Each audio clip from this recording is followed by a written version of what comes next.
Mŕtve ťahy a chrbtica. Či už ti ortopéd povedal, že nemôžeš robiť mŕtve ťahy kvôli tomu, že si poškodíš platničky, alebo už platničky poškodené máš a bojíš sa silovo cvičiť, tak toto video je určite vhodné pre teba. Sleduj ďalej. Ako už som pred chvíľkou spomínal, sú možno dva dôvody, prečo daný cvik necvičíš.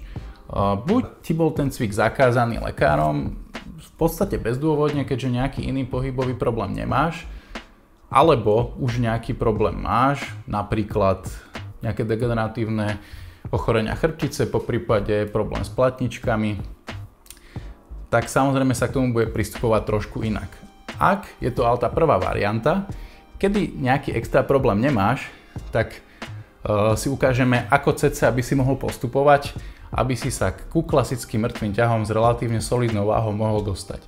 Tak poďme na to. Prvá vec je si prejsť samozrejme techniku a veľmi aj záleží, či už si tento pohyb robila alebo nie.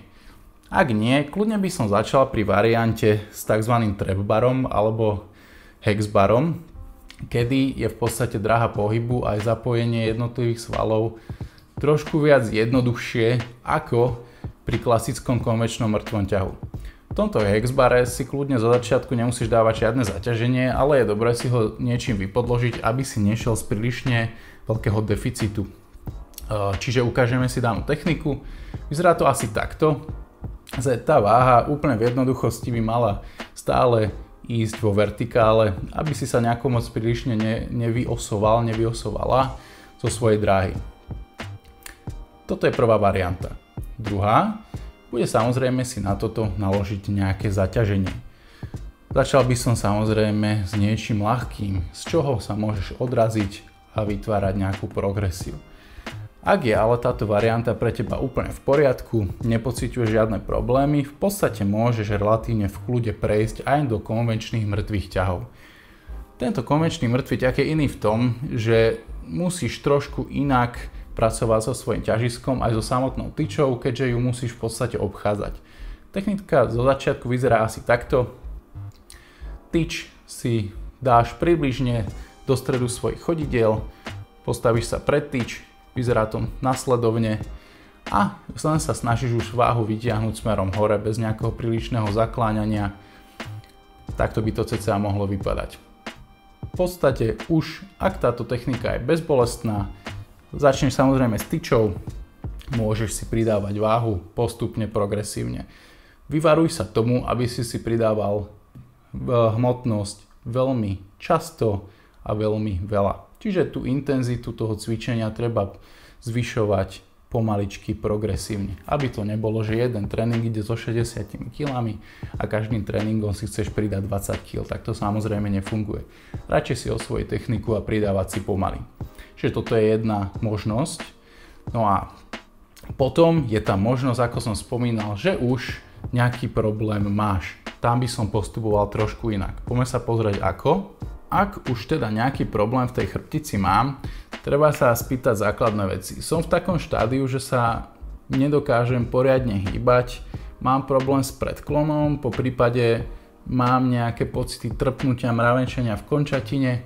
Ak áno, možno ešte nie je úplne vhodné mŕtve ťahy zaraďovať, ale prejsť si takouto akútnou základnou rehabilitáciou, kedy sa symptómy ukludnia a dokážem sa už relatívne dobre hýbať.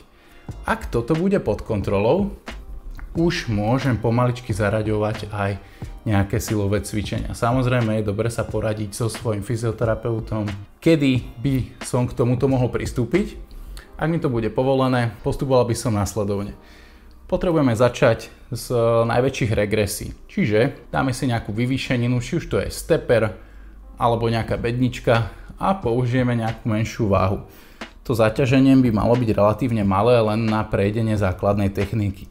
Príklad, v tomto videu si ukážeme mŕtve ťahy zo stepperu s 8 kg, no a momentálne tá technika vyzerá takto. Čiže zohneme sa po tú danú váhu, snažíme sa byť technicky relatívne dobre nastavení. Takže naučiť sa tú správnu techniku je fajn, keď sú tam nejaké odchýlky, netreba sa zase ničoho lakať. Je to proces učenia sa. Máme relatívne napriamenú chrbticu, pohyby má prebiehať z bedier, najmä trošku aj z toho kolenného klbu, aby to vyzeralo cca takto. Ak je táto technika v poriadku a nerobí nám to žiaden problém, môžeme postupne progresovať váhu. Šiel by som do takej intenzity, kedy už cítite, že už je to relatívne zaťažené, cítite už trošku aj svalovú prácu na chrbte, na nohách, na bedrách. Samozrejme, ak je toto v pohode, môžeme trošku začať pracovať už s tým samotným vypodložením. Čiže môžeme odňať neskôr už ten samotný steper a skúsiť si tento mŕtvý ťah už zo zeme. S rovnakou technikou, kedy ale bude už väčší rozsah pohybu. Takže bude väčšia hĺbka.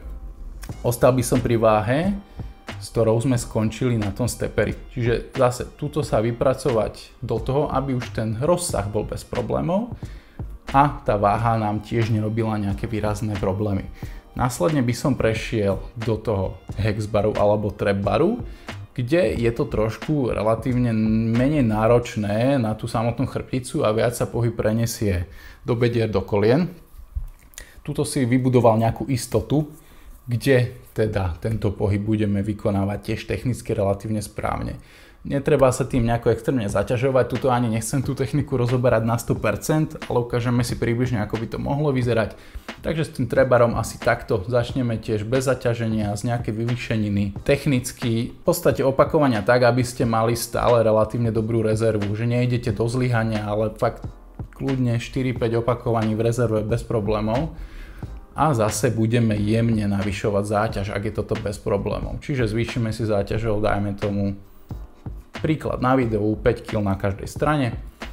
Tuto opäť budujeme techniku, budujeme záťaž a ak je toto v poriadku, postupne si prikladáme. Keď už tento pohyb nebude robiť nejaký problém a už sa tam zlepšíme natoľko, že tá váha bude relatívne na nás dostatočne intenzívna, čiže spravíme, dajme tomu 5 opakovaní s nejakými 60 kg, čo pre vás bude, vymyslím si, že budete mať 2 opakovania v rezerve.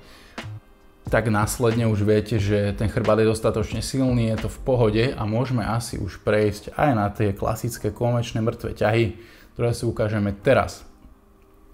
Tam je technika trošku iná, keďže už tyčou musíme obchádzať kolena a tým pádom to bude vyzerať trošku inak. Opäť by som ale začal s trošku menšou váhou, ako sme skončili na tom trap bare. To len preto, že meníme techniku a nechceme, aby sa telo približne vystresovalo, hlavne ak ste mali históriu nejakých symptómov a bolestí, tak musíme postupovať trošku opatrnejšie. Čiže vyskúšame to takto, no a následne veľmi rovnaký postup. Budujeme techniku, budujeme rozsah, budujeme váhu, ale treba myslieť na to, že tá váha by sa mala zvyšovať postupne, progresívne. Samozrejme, nemôžem dávať všeobecné rady, treba sa s niekým poradiť, po prípade mi kľudne dajte vedieť, môžem vás poradiť ja.